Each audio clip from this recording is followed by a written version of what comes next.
Bonjour à tous et bienvenue dans l'Instant Coaching, le nouveau format court de course épique, diffusé 2 vendredis par mois, qui a pour objectif de répondre en quelques minutes à une question coaching que vous vous posez.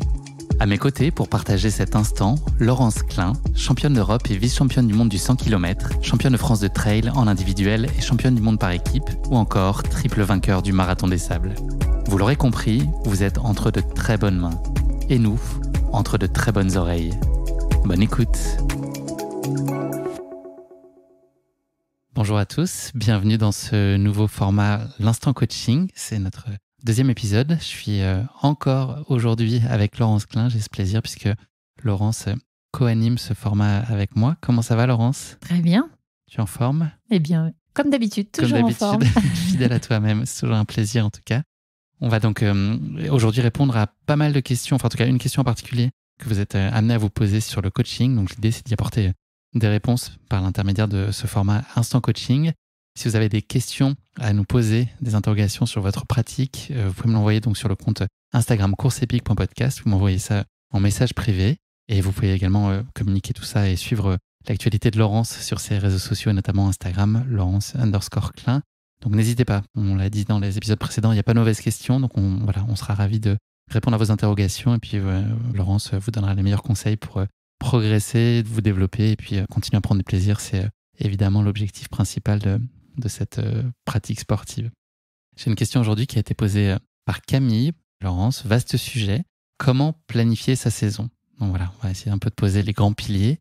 Première question pour toi, Laurence. Par où on commence quand on doit planifier sa saison ? C'est quoi les jalons à poser en premier ? Puis peut-être dans quel état d'esprit aussi on doit être au moment de poser en tout cas cette réflexion-là ? Alors, merci à Camille pour sa question, parce que c'est vrai que souvent, on me pose cette question. Combien d'objectifs à l'année ? Alors, moi, je dirais 3 grands objectifs maximum à l'année. Alors, ça peut être un marathon, un 100 km, un ultra-trail, un marathon des sables, mais même un 10 km ou un 5 km pour les débutants. Il est évident, voire même des aguerris qui veulent performer sur 10 km. Peu importe, mais 3 grands objectifs où là, on va s'investir sur ces objectifs. C'est vraiment important de faire attention à ce que les objectifs soient assez éloignés les uns des autres, afin de pouvoir à chaque fois refaire une préparation spécifique, se remettre en question pour atteindre cet objectif que l'on s'est fixé. Donc le type d'objectif qu'il peut y avoir, là, il y a ces espèces d'objectifs A, on va les appeler, qui sont les 3 gros objectifs. Derrière, on jalonne un peu son année d'autres types d'objectifs qui peuvent être intermédiaires. Est-ce qu'il y a des objectifs complètement satellites aussi, qui sont finalement presque des entraînements revisités ? Exactement. Alors, une fois qu'on a déterminé avec son entraîneur ou simplement se dire qu'on se met ces objectifs-là en tête, il faut définir des objectifs intermédiaires afin de pouvoir déjà d'une se rassurer sur la préparation, mais également nourrir son envie de compétition. Parce que si on ne met que des objectifs sans avoir eu cette envie d'aller à la compétition, on risque le jour de la compétition de se mettre une pression de ouf parce que ça va être la seule compétition que l'on va faire dans la saison et ça, c'est pas forcément bon, se mettre cette pression-là. Et surtout, on ne va pas pouvoir tirer des conclusions de se dire si on est dans le bon objectif de cet objectif justement final, on va dire. Alors, pour cela, on appelle un peu ces compétitions, je dirais, des compétitions fusibles. C'est des compétitions qui vont servir s'il y a un souci dans la préparation, ça va permettre de voir et de réadapter sa préparation afin d'atteindre l'objectif. Si on se dit que, par exemple, on a pour objectif, je vais dire un 100 km, admettons, ou un marathon, et que l'on va faire un semi-marathon en préparation de ce marathon, on va savoir très vite si on est déjà en bonne capacité d'atteindre son objectif. L'idée, c'est de ne pas mettre ces fusibles-là trop près de l'objectif pour pouvoir réajuster l'entraînement s'il y a besoin. Est-ce que ça veut dire que pour en valider vraiment son état de forme et savoir si on est sur la bonne voie pour son objectif principal, est-ce que ça veut dire que ces objectifs intermédiaires, il faut les jouer à fond ? Ça veut dire qu'il faut être vraiment avoir le même engagement finalement que sur son objectif principal, ou il faut en garder un tout petit peu sous le pied et que se dire que ça va quand même permettre de jauger un peu de ses sensations et savoir si on est sur le bon chemin ? Alors, ça dépend. Si on a des objectifs intermédiaires qui sont beaucoup plus bas, je vais dire, en kilométrage que son objectif final, on peut peut-être le jouer à fond. Mais si on a un objectif intermédiaire qui est pratiquement de la même distance que l'objectif final, non, il va falloir faire attention de ne pas se tromper d'objectif, justement. Par contre, dans le cas d'un trail, on peut se dire, voilà, c'est un objectif intermédiaire. Qu'est-ce que je vais pouvoir travailler sur ce trail? Alors déjà, on va travailler cette répétition de côte, cette répétition, mais également travailler ses ravitaillements, sa tenue, savoir, tout ça, c'est aussi des notions pour atteindre l'objectif. C'est une répétition générale. C'est la répétition générale. Et surtout, ces compétitions vont faire partie de l'entraînement. Donc, on ne va pas, quand on arrive à un objectif final, on sait très bien que l'entraînement, la dernière semaine, il n'y a pratiquement plus rien parce qu'on a fait un travail suffisant, on a rempli son plan d'entraînement correctement, on a coché toutes les cases pour atteindre cet objectif. Si c'est un objectif intermédiaire, alors il sera dans le plan global. On voit bien la différence. Parce qu'on va arriver avec un état un peu plus de fatigue sur ces petites compétitions qui vont servir d'entraînement. Quels critères on doit prendre en compte pour sélectionner ses objectifs principaux sur une saison? Comment est-ce qu'on choisit ça? Il y a plusieurs critères. En fait, il faut, je pense surtout, pour mettre toutes les chances de son côté, tenir compte de son environnement avant de définir un objectif. C'est-à-dire, je dirais, l'environnement familial. C'est très important parce qu'il ne faut pas qu'il y ait de notion de sacrifice. C'est très important. Pour atteindre son objectif, faut pas... Donc pour soi et pour ceux qui nous entourent, les deux, que le ressentent comme ça. Ni le sacrifice de l'un, ni le sacrifice de l'autre. Il faut que l'objectif soit mis dans de bonnes conditions. Alors, pas en même temps que les vacances, ça serait quand même dommage. Voilà, les vacances familiales, en tout cas. C'est très important de tenir compte de la famille et pour moi aussi, c'est essentiel puisque ça fait partie de nos piliers de réussite, la famille. Mais également, il faut faire attention aussi au niveau de son environnement professionnel. Éviter les objectifs où la charge de travail est trop importante. Donc, si on sait qu'on a des automnes compliqués à niveau boulot, avec des gros objectifs, on ne mise pas tout. On ne mise pas son objectif A forcément là, quoi. Je pense qu'il faut... on considère bien. Voilà. Ou alors, il va falloir savoir qu'on prend le risque de le faire à une période où on va avoir une charge mentale et physique à accepter en même temps. Voilà. Et puis aussi, je pense que tenir compte aussi de son environnement, c'est tenir compte aussi de son côté social. Peut-être que l'on peut trouver des groupes avec lesquels on va se mettre des objectifs. Et ainsi, ça va être beaucoup plus sympathique de s'entraîner en groupe et de se dire, attends, je vais faire cette compétition parce qu'au final, je vais vivre un moment assez exceptionnel avec des gens que j'aime bien. Et donc, ça donne encore plus, je veux dire, ça fait dropper l'objectif et de tenir cet objectif.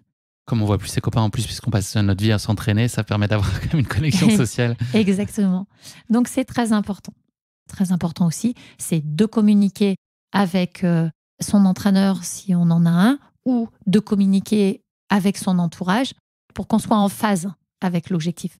Et ainsi, en étant en phase avec cet objectif et ne pas le garder pour soi, ça permet aussi de pouvoir en parler de temps en temps, de pouvoir échanger sur cet objectif. Et c'est très important aussi mentalement. C'est quoi, Laurence, les points d'attention et les erreurs à ne pas faire? On a parlé là d'espacer suffisamment les objectifs principaux. Moi, je vois aussi une autre limite à laquelle j'ai été confronté là, il y a 2-3 ans, à en faire trop. C'est quoi les choses qu'il faut éviter à tout prix et les pièges dans lesquels on peut se laisser tomber? Exactement. C'est-à-dire que c'est pour ça qu'on détermine 3 objectifs. Moi, je me souviens auparavant, quand je faisais du marathon et quand on voit les athlètes de très très haut niveau, les marathoniens, on va faire quoi? 2, 3 marathons maximum à l'année. Parfois, les trailers, je vois, vont enchaîner une multitude de trails. Alors, en faisant du kilométrage sur les trails. Alors, bien sûr, la notion de kilomètre va être différente parce que sur un trail, on marche, on court et les intensités ne sont pas les mêmes. Mais physiologiquement, la casse peut être dangereuse. Et ça, c'est très important. C'est pour ça qu'on ne peut pas courir tous les lièvres à la fois. C'est pas possible. Donc là, moi, quand j'ai mis 45 km en trail au mois de juin dans mon programme, c'est pas bien. T'étais pas contente? Non, j'étais pas contente, mais en même temps, je sais aussi que parfois, tu accompagnes aussi du monde en trail et que c'est aussi le côté job. Donc, je sais aussi que tu sais prendre du recul par rapport à ça et savoir quels sont tes objectifs principaux. À quel point, Laurence, le cœur, on doit le laisser parler, on doit l'écouter? Est-ce qu'on doit se laisser de la part aussi pour ça, un peu moins rationnel? Se dire, OK, là, c'est peut-être pas raisonnable, mais j'ai tellement envie d'aller faire cette course, découvrir cet endroit ou partager ce moment avec des copains. Est-ce que c'est important d'avoir aussi ces rendez-vous-là dans l'année? Oui, c'est important. C'est important, au moins un, parmi ces objectifs, se dire, voilà, il y a un objectif où la part de rêve est importante aussi. Alors, c'est soit la convivialité, bien sûr, mais ça peut faire partie des deux, mais il y a aussi le rêve secret de chaque coureur de vouloir faire un jour cette course. Et franchement, j'incite tout le monde à avoir cette part de rêve et de se dire « je l'ai fait ». Parce que ça comble quand même et c'est le résultat aussi de toutes ces séances d'entraînement. À un moment, on a le droit à notre récompense. Comment toi, tu as structuré de façon très concrète ta saison 2024? Alors en 2024, c'est assez drôle. En 2024, je vais partir là dans quelques temps au Marathon des Sables. Tu seras peut-être même au moment où l'épisode sortira, on ne sait pas, ou peut-être revenu. Exactement. Et effectivement, je vais faire avec Lilian, et là on est dans un partage de cœur, famille, enfin voilà, on mélange tout et on profite.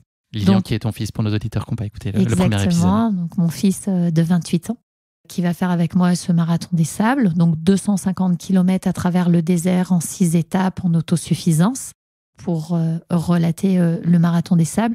Mais aussi, j'ai été faire l'éco-trail cette année de Paris. Je me suis vraiment fait plaisir à remettre le dossard.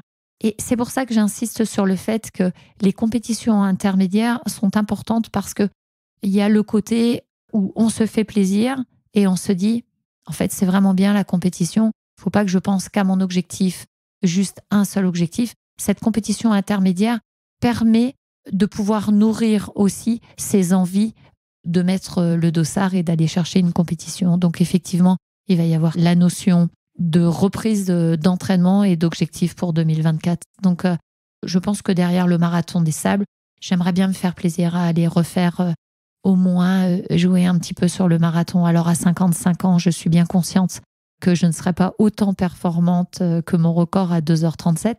Mais tu peux être très performante. Mais j'aimerais vraiment me faire plaisir et partager parce que ça fait quand même 44 ans maintenant que je mets le dossard et je m'en lasse pas. Là, le Marathon des Sables, tu prévois combien de temps de pause au retour du Marathon des Sables? À partir de quand on peut réenvisager de se poser un objectif? On parle de l'automne, là, peut-être? Ou est-ce que ça peut être avant? Non, je pense que ça va être avant.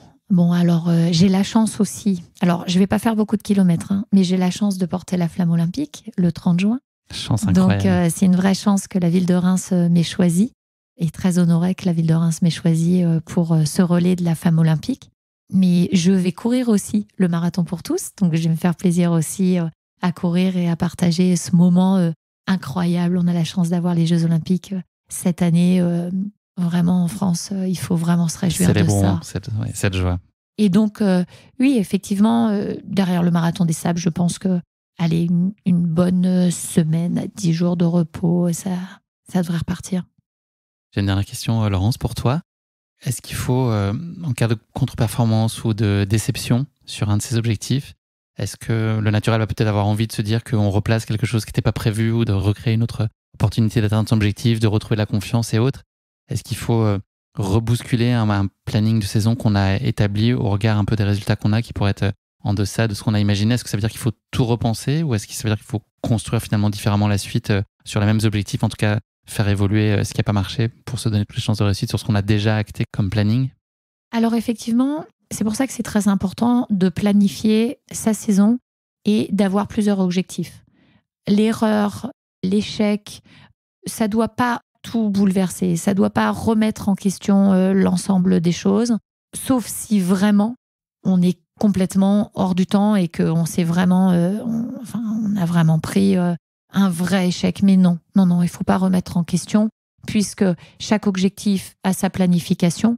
Je pense que bien au contraire, il faut en tirer des enseignements de cet échec et de se dire, bon bah voilà, je ne connais pas un seul athlète qui un jour ne s'est pas planté sur une compétition. Bien sûr que ça arrive. bien sûr, mais après, il y a différents paramètres, il faut savoir les analyser. Laurence, question classique pour conclure cet instant coaching. 3 points clés à retenir sur sa planification de saison. Qu'est-ce que nos auditeurs doivent garder en tête au moment de se poser la question de la planification de leur prochaine saison? Bien définir ses objectifs, très important. 3, maximum, grand objectif. Ensuite, savoir mettre ce qu'on a appelé les petits fusibles pour pouvoir bien préparer ses objectifs, mettre des objectifs intermédiaires. Sur la planification, ne pas être trop gourmand, c'est très important. Ne pas se mettre des objectifs non atteignables. Attention. En tout cas, si on veut s'en mettre un, je veux bien, mais franchement, non. Il faut savoir être raisonnable sur ses objectifs. Mais pas minimiser non plus. Il faut savoir se mettre l'objectif. Un coureur peut-il être raisonnable? La question reste entière. Merci beaucoup, Laurence. Merci aussi à Camille pour ta question. Si vous avez vous-même des questions coaching, n'hésitez pas à prendre contact et donc à écrire à courseepic.podcast sur le compte Instagram. Si vous avez des sujets que vous voulez qu'on traite, on sera ravis d'y répondre avec Laurence. Laurence, il y a le soleil qui arrive, c'est la fin de l'épisode, t'as vu? Exactement. C'est tout un symbole. On va pouvoir aller courir. Merci Laurence. Merci. Merci d'avoir écouté cet épisode. Si vous l'avez écouté jusqu'ici, c'est qu'il vous a probablement plu. Alors n'hésitez pas à noter le podcast et rédiger un avis sur votre plateforme d'écoute favorite. C'est essentiel pour soutenir ce travail indépendant. Cela ne vous prendra que quelques secondes et ça change beaucoup de choses pour le podcast. Et pour être sûr de ne manquer aucune course épique à venir, n'oubliez pas de vous abonner sur votre plateforme d'écoute. Merci encore infiniment pour votre soutien, votre fidélité et vos chaleureux messages que je lis et auxquels je réponds avec un immense plaisir. S'il vous plaît, continuez. À très bientôt pour une nouvelle course épique, évidemment.